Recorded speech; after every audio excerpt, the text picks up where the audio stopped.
Hi, I'm Regina Stout, and it's August 1st. So normally I do a market update for you. And while I'm still going to do a market update, you're going to see on my screen, and on the screen you're looking at three different graphs. So we're going to try something a little bit different. All about my month of lifelong learning. This is my 11th year in the business, and I love to look at the data and interpret. What am I hearing? What is real? What are people hearing? And how do we put something together that makes sense for everyone? So I hope this hits some chords, and I'd love to get some feedback from you if possible. So during the month of July, we sold 199 homes directly in Mesa County. That goes from Mac, Colorado, over to DeBac, down to Whitewater. I always look at those numbers. But when I'm talking today, I'm looking at what the whole MLS did during the month of July.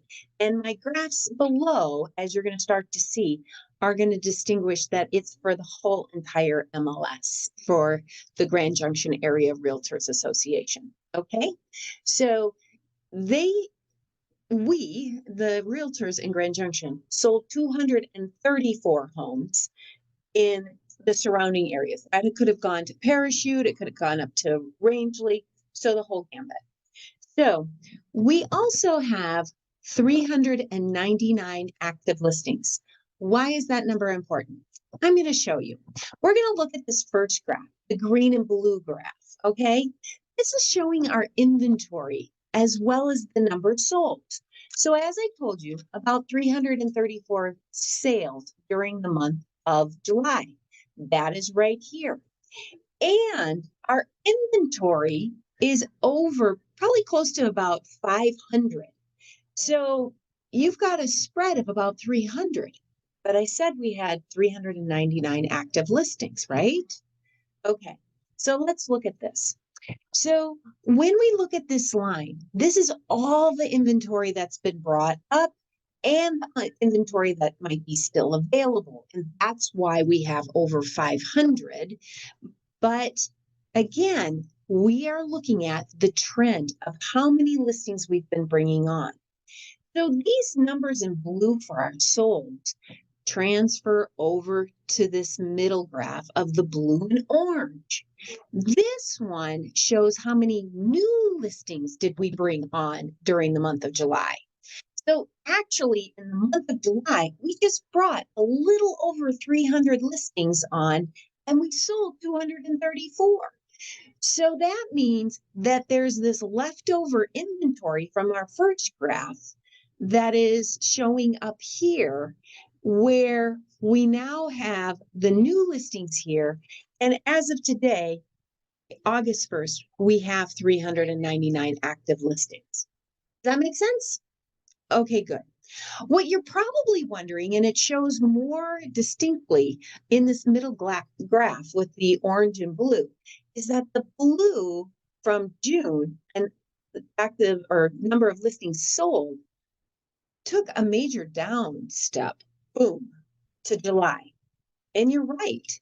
Look at, we were over 300, almost 350 sold in the month of June, and we dropped to 234 in July. Now, what causes that? We're all reading in the newspaper how the Fed just increased interest rates, how people are not saving anymore, how we're actually, if you were saving, we're getting more interests, CDs or certificates of deposits, which were like had a 2% return on them, very lame, maybe 3%, are now up to 5%, even for a 6-month CD. So we're getting, people are, if you did save, could actually see some interest being earned. But let's face it, with that interest rate going up, our credit card debt is costing us more money to carry it if you have that. And the prices of the interest rates for home mortgages has also gone up. And today it's hovering right at that 7% mark for a conventional loan. FHA is right below the 7%. And the goal here was to slow the economy, to slow the rate of inflation that we saw during these months of April and May. So, what do these graphs tell me? Hmm, I'm thinking, first of all, that during the spring months where the interest rates were moving, people said, oh, goodness, let's hurry up and buy something so that we can keep that interest rate low. Or else they figured out a way, especially during February and March, we were talking about buying down interest rates because it was affordable to do that. And then all of a sudden they jumped up and it wasn't so affordable to do it anymore, especially in the month of July.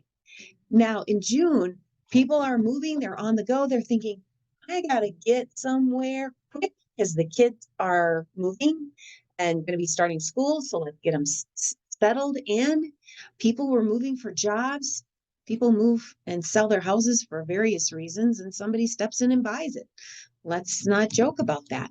But when we look at what happened to July and compared to June, this is probably where those interest rates started to stymie people. And they started to think, maybe I don't want to put my house on the market because where am I going to go? I don't want to get rid of my 3% interest rate that I've had or that 4% interest rate. So our number of listings actually went down.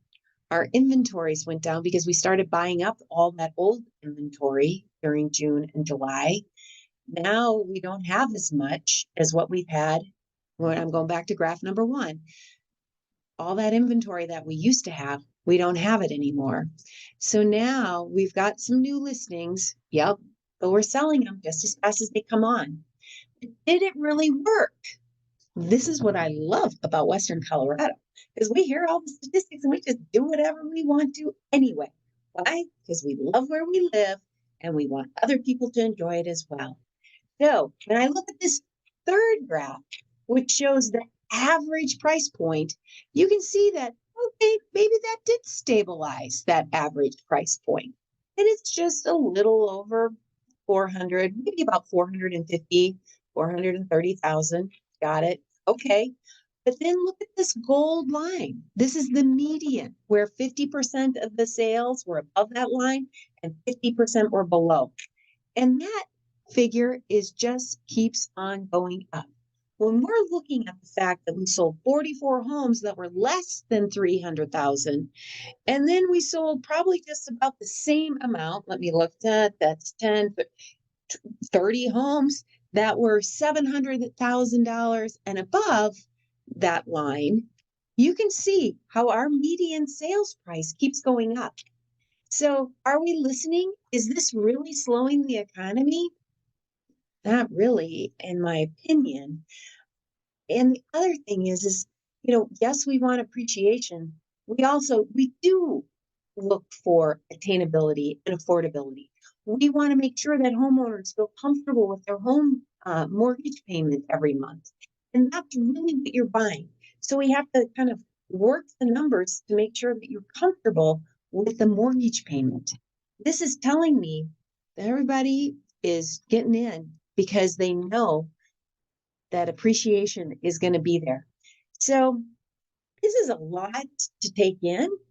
And I appreciate any feedback you have, any questions.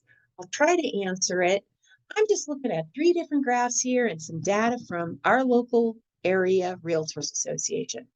So anyway, what have we learned on this? Well, lifelong learning tells us real estate is still a solid investment. And when you look at what we're doing with our inventories, and everybody plays a part in this, and where their comfort factor is on purchasing homes, we're still in the game and things are still moving. It's also important to hire a professional to navigate you through all of this. This is craziness. So if you'd like to have any more chats about the market, certainly love to talk to you. Regina Stout with Keller Williams, Colorado West Realty, signing off for another month, and hope to see you soon. Bye-bye.